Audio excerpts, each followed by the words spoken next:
All right, welcome to GDC MMA. The man to the right of me is the man himself, Garrett Christian. I'm Fraser Ross. Lots to talk about today. The first thing on tap, obviously, it's been a few weeks since UFC 154. One of the more exciting and bigger wins of GSP's career, one where he took a lot of damage as well. But in the wake of that fight, definitely more questions than answers. The main one, of course, being, who does he fight next? Is it Hendricks? Is it Silva? Now Diaz is in the conversation. What do you think? I'm kind of a fence sitter on this one. I think there's so many options and so many good options. Being in Montreal, seeing Hendricks' left in person, it was unbelievable. And I don't think there is anyone that will question the fact that he's a number one contender in that division. It's just a fact. I mean, that fight was pretty much played out as a number one contender's fight. And everybody else that's in the top has losses behind them or, whatever the case may be. That being said, I'd like to see the Diaz fight. I know it's a fight that George wants, so it's a fight that he's going to get up for. The fans will pay to see that fight. There'll be so much smack talking in between it.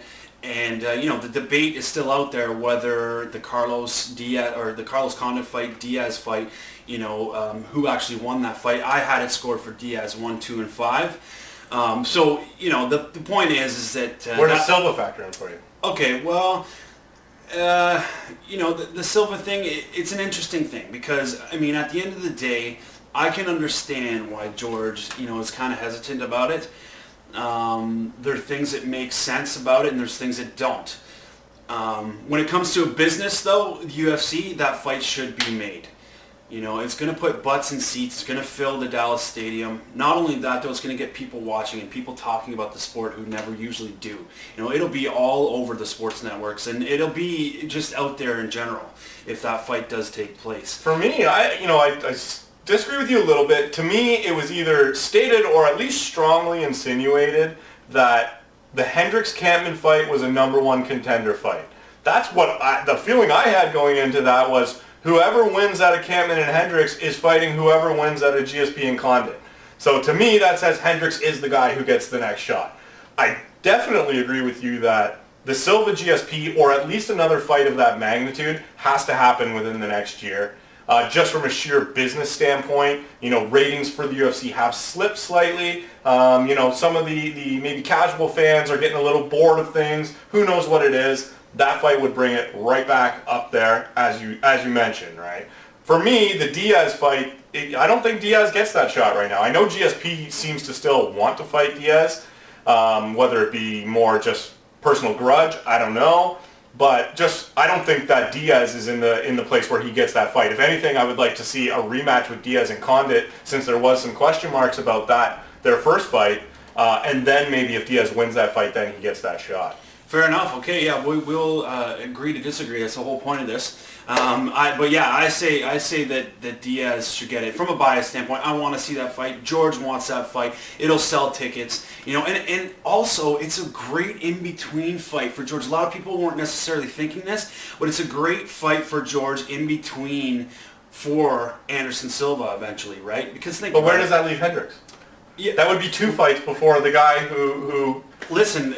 Has fought his way to number one contender. Look at what Condit went through. Listen, I'm not arguing with that. You're right. It would be a crappy situation for Hendricks. But I'm thinking outside the box right now. I'm thinking just for GSP selfishly. He fights Diaz. Diaz has got it's got a reach. He's a different fighter. He's a great striker. Kind of like, a tune-up fight before he hits Anderson Silva. I don't know. That's kind of exciting options all around. Yeah. Okay, let's move on. Let's talk about Cote.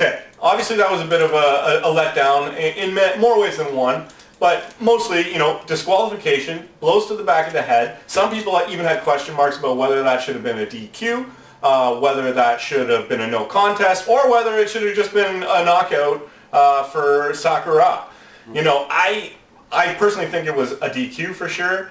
Am I excited to see that fight again? Maybe a little bit, but I'm questioning at this point in time whether Cote should even be in the UFC. There's a lot of young, exciting fighters. If it's a Canadian thing, trying to keep Canadian fans on board. We were at the Score Fighting Series last week. There's some young guns coming up who I would way rather see in there than Cote at this point. I don't know. What do you think about it?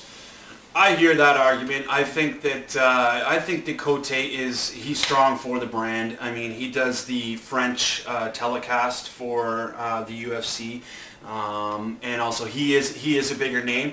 And I don't necessarily think he doesn't deserve to be there anymore.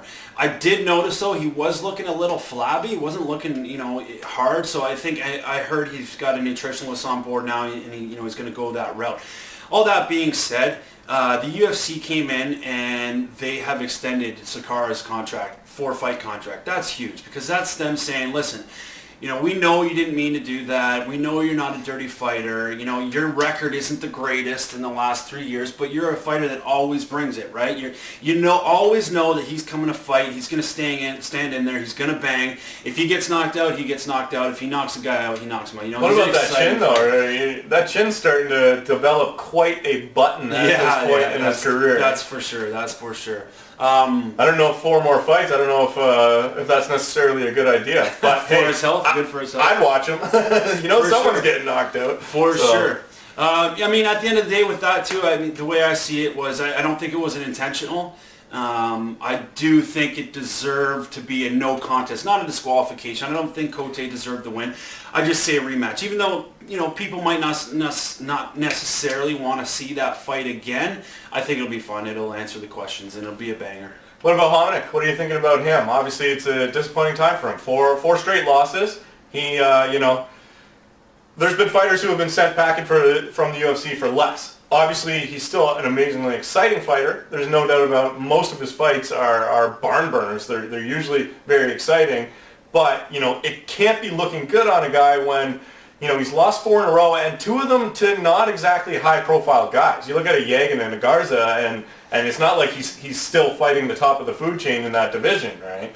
So to me, obviously I don't want to see him go because I love watching him fight.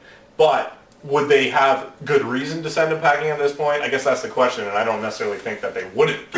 Well, I don't think anyone would argue if they send him packing right now. I don't think they will, and I hope they don't. As a biased fan, I mean, he's one of my favorite fighters. Here's another thing. I mean, we bring it up right after the Sakara thing, right? And with Hominick that he's going to bring it every time. He's going to come in there. He's a pressure fighter. He's going to bring the action, and sometimes you would argue that. It's to his dismay kind of thing. Like, even in that fight against Garza, like, he had that fight won, a lot of people would say. In the first round, he was doing great. He was picking his shots, and then maybe he got a little overzealous, got into it a little bit too much, was coming forward too much, and then, paid the price. The rest of that fight was really hard to watch. But getting back to the main point is, I think the UFC is going to keep him around. He's great for the fans. There's a huge fan base for him. He is an awesome fighter. He's a pressure fighter. He's exciting. They want fighters like that. I say 100% they're going to give him at least 1 more. All right. Well, that's that.